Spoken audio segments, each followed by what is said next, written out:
Dan DeVallo got this XB Falcon twin turbo core 80.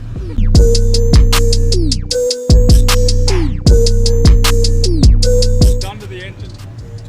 Rods, pistons, So everything built. yeah, it's built motor, cams, timing chains, everything's done. So just not sleeved yet, so we're sort of a little bit conservative with it, but it's a 5-year-old motor, so it's getting there. So one day it'll come out and get a birthday. Just keeps surprising us at the moment. But well, I'm just about to start racing it again. So once I get racing it, I'd like to, I want to run 8 with it. So it hasn't ran 940 on its first pass, so it was pretty lazy and haven't really set it up. So yeah, the kid's up from school and running 8. So what do you think of it out here today?